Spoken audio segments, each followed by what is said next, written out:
ఓం శ్రీ సాయి భగవతి జ్యోతిష్యాలయం నెంబర్ 1 వశీకరణ specialist Kerala tantric గురువు గారు పవన్ నంబూదిరి గారు. కేరళ నుంచే నేరుగా పరిష్కారం లభించును. స్త్రీ పురుష వశీకరణం, ప్రేమించి మోసపోవడం, భార్యాభర్తల సమస్యలు, ఎటువంటి సమస్యలైనా సరే 24 గంటల్లో పరిష్కారం లభించును. గురువుగారి ఫోన్ నంబర్ 9043637512. ఓం సాయిరామ్. సమర్థ సద్గురు సాయినాథ్ మహారాజ్కి జై. సాయిబాబా భక్తులందరూ కూడా నమస్కారం అండి. సాయినాథుని ఆశీస్సులతో అందరూ కూడా సుఖంగా, సంతోషంగా, అష్టైశ్వర్య, ఆరోగ్య అభివృద్ధితో ఉండాలని మనస్ఫూర్తిగా కోరుకుంటూ ఈరోజు ఈ వీడియోని మొదలు పెడుతున్నాను. ఈరోజు వీడియో ఏంటంటే, తల్లి, చీకటిలో ఉన్న నీ జీవితంలో దీపాన్ని వెలిగించబోతున్నాను బిడ్డ. క్షణంలో గొప్ప శుభవార్తను వింటావు, ఇప్పుడే విను అని మన బాబాగారు అయితే ఈరోజు మనకి చాలా అద్భుతమైనటువంటి సందేశంతో అయితే మన ముందుకు వచ్చారండి. మరి మన బాబాగారు ఈరోజు మనకి ఎలాంటి సందేశం అందించాలి అనుకుంటున్నారో ఆయన మాటల ద్వారానే విందాము.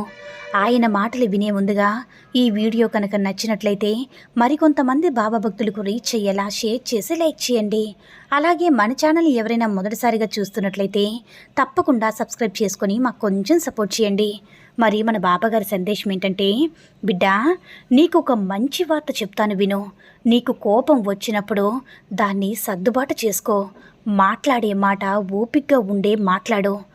కోపం తగ్గించుకొని కొంచెం సహనంతో ఉన్నావంటే జరగాల్సిన పని ఇట్టే జరిగిపోతుంది. ఓపికగా ఉండలేక, నీ మనసును శాంతిగా ఉండించలేక జరగాల్సిన పని కూడా ఆగిపోతుంది బిడ్డ. సమస్య వచ్చినప్పుడు దాన్ని సర్దుబాటు చేసుకోవాలి. కానీ సమస్య వచ్చిందని దిగులు పడుతూ, బాధపడుతూ, ఆందోళన పడుతూ ఉంటే ఆ సమస్య ఎలా తీరుతుందో చెప్పు బిడ్డ.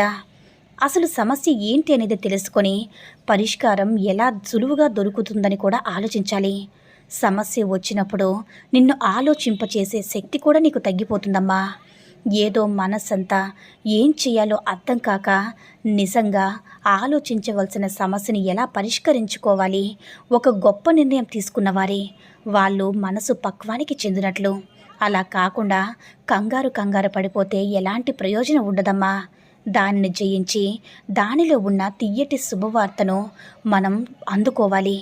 ఏ పని చేసినా సరే నిదానంగా ఆలోచించి చేస్తే మనకంతా మంచి జరుగుతుంది బిడ్డ. ఈ లోకంలో ఎవ్వరికి కూడా కొరత లేని జీవితం ఎవ్వరికీ లేదు. కొరత లేకుండా ఏ మనిషి కూడా శాశ్వతంగా సంతోషంగా ఉండడు బిడ్డ. అది మనిషికి ఎలా సాధ్యపడుతుందో చెప్పు. ఈ లోకం ఎలా అనుమతిస్తుంది?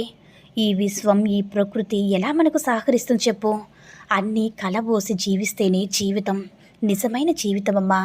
ఒక సమయంలో కష్టం, మరొక సమయం ఆనందంగా ఉండేలా చేస్తుంది ఈ జీవితం. నువ్వు జీవిస్తున్న జీవితంలో పడుతున్న బాధ దేనికైనా సరే ఆ భగవంతుడికి ధన్యవాదాలు చెప్పుకుంటాను. నీకన్నా ఇంకా బాధలు, కష్టాలు పడుతున్న వారిని చూసి వారికంటే నిన్ను మంచి స్థాయిలో ఉంచానని నువ్వు ఆనందపడు బిడ్డా. నిజం తల్లి, కష్టాలను చూసి బాధపడుతూ ఉంటే ఏం లాభం లేదు. నీ జీవితంలో ఏదైనా నువ్వు పొందాలంటే సాధించే గుణం, పట్టుదల అవి నీకు ఉంటే తప్పకుండా నువ్వు ఏదైనా సరే సాధించగలవు బిడ్డా. నిన్ను హేళన చేసిన వారు, నిన్ను ఎగతాళి చేసిన వారిని అస్సలు పట్టించుకోవద్దు. నీ బాబా నీలోనే ఉన్నారు, నీతోనే ఉన్నారని నమ్మకంగా ఉండు. ధైర్యంగా ఉంటుంది తల్లి.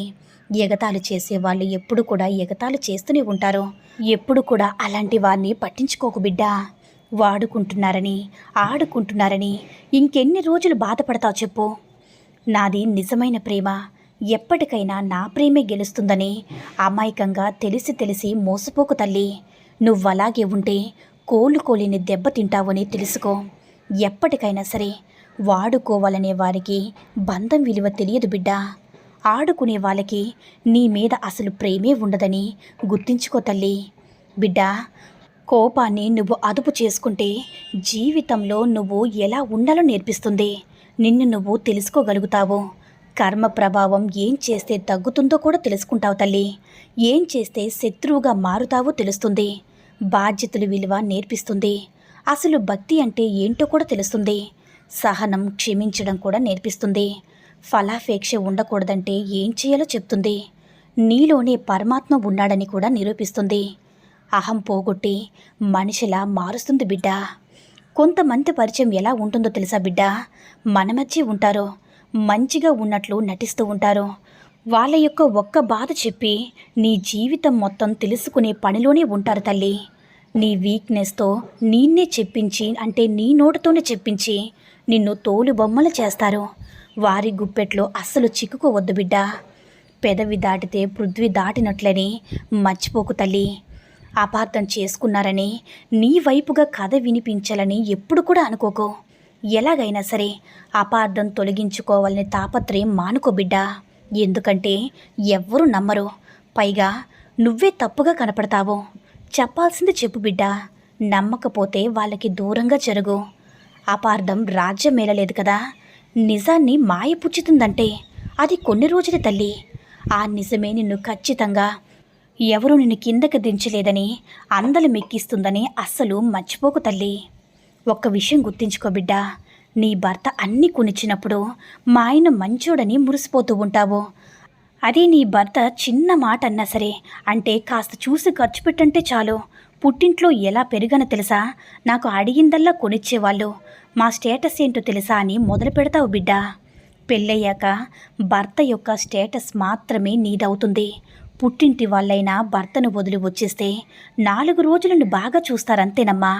తరువాత నీ పరిస్థితి ఎలా ఉంటుందో నువ్వే ఊహించుకో. కాబట్టి బిడ్డ, ఎక్కడ వాళ్ళు అక్కడ ఉంటేనే విలువ అని మర్చిపోకమ్మా. అందుకే ఎప్పుడు కూడా గర్వంగా అహంకారంగా ఉండద్దు. నీ భర్తను అర్థం చేసుకుని అతని యొక్క కష్ట సుఖాల్లో తోడుండుతో ఎప్పుడు కూడా నీ భార్యాభర్తలు అన్యోన్యంగా ప్రేమగా ఉండాలని నా ఆశ తల్లి. బిడ్డ, నువ్వు ఎప్పుడు కూడా నా పాదాల దగ్గరికి వచ్చి అడుగుతూ ఉంటావు కదా, బాబా నాకు నచ్చినట్లుగా ఉండాలా, వేరే వాళ్ళకు నచ్చినట్లుగా ఉండాలా? జీవితంలో ఎంతోమంది వస్తూ ఉంటారు, పోతూ ఉంటారు. ఎంతమంది కోసం మారుతావు చెప్పు బిడ్డ. పచ్చి నిజం చెప్పనా బిడ్డ, నువ్వు నీలా ఉండని రోజున నీకు నువ్వే నచ్చకుండా పోతావు. వేరే వాళ్ళకి నచ్చేలా మారుతున్నావంటే నిన్ను నువ్వు సజీవ దహనం చేసుకున్నట్లేనని గుర్తించుకో బిడ్డ. కాబట్టి ఎప్పుడు కూడా నీకు ఏదైతే చెయ్యాలి అనిపిస్తుందో అది మాత్రమే చెయ్యు. నీకు చెయ్యొద్దు అనిపిస్తే, నీ మనసుకు నచ్చకపోతే ఎవరు ఎంత బలవంతం చేసినా చెయ్యొద్దు బిడ్డ. నీకు ఇష్టమైతేనే చెయ్యు, కష్టమైతే చెయ్యొద్దు. అలాగని నీకు చెయ్యాలి అనిపించిన పని అది మంచి పని కాకుండా చెడుదారుల్లో వెళ్ళే పనులు అస్సలు చెయ్యొద్దు బిడ్డ. మంచి పని ఎంచుకో, నీ మనసుకు నచ్చిన పని ఎంచుకో. నీ జీవితంలో కూడా మంచి దారి అవుతుందమ్మా. ఒక్క విషయం గుర్తుంచుకో తల్లి, నువ్వు ఏదైనా సరే మంచి నిర్ణయం తీసుకొని మంచి దారిలో మంచి మార్గంలో వెళ్తున్నప్పుడు దాని యొక్క ఫలితం కూడా మంచిగానే ఉంటుంది తల్లి. నువ్వు చెడు ఆలోచనలు చేసుకొని చెడు మార్గంలో వెళ్తే మొదట నీకు సంతోషంగా అనిపించవచ్చు, కానీ చివరికి వచ్చే ఫలితం ఎప్పుడు కూడా చెడ్డగానే ఉంటుంది. బాధతో నువ్వు ఎక్కడి నుంచి మొదలుపెట్టావో మళ్ళీ అక్కడికే వెళ్ళిపోతావు బిడ్డ. అందుకే ఏదైనా సరే ఒక మంచి మనసుతో మంచి పనిని ప్రారంభించు. అప్పుడే దాని ఫలితం ఎన్ని అడ్డంకాలు వచ్చినా, ఎన్ని అవరోధాలు వచ్చినా సరే ఆపొద్దు బిడ్డ. చివరకు దాని ఫలితం కూడా మంచిగానే అద్భుతంగా ఉంటుంది. నిన్ను ఈ సమాజంలో గౌరవంగా ఉన్నతంగా నిలబెడుతుందని గుర్తించుకో తల్లి. నా యొక్క ఆశీర్వాదం అనేది ఎప్పుడు కూడా నీపై ఉంటుందని మన బాబాగారైతే ఈరోజైతే మనకి చాలా అంటే చాలా అద్భుతమైనటువంటి సందేశాన్ని అయితే అందించారండి. మరి మన బాబాగారు ఈరోజు మనకు అందించిన సందేశం మీ అందరికీ నచ్చిందని అనుకుంటున్నాను. ఈ వీడియో కనుక నచ్చినట్లయితే మరికొంతమంది బాబా భక్తులకు రీచ్ చేయేలా షేర్ చేసి లైక్ చేయండి. అలాగే మన ఛానల్ ఎవరైనా మొదటిసారిగా చూస్తున్నట్లయితే తప్పకుండా సబ్స్క్రైబ్ చేసుకుని మాకు కొంచెం సపోర్ట్ చేయండి. సర్వే జన సుఖినో భవంతు. జై సాయిరామ్.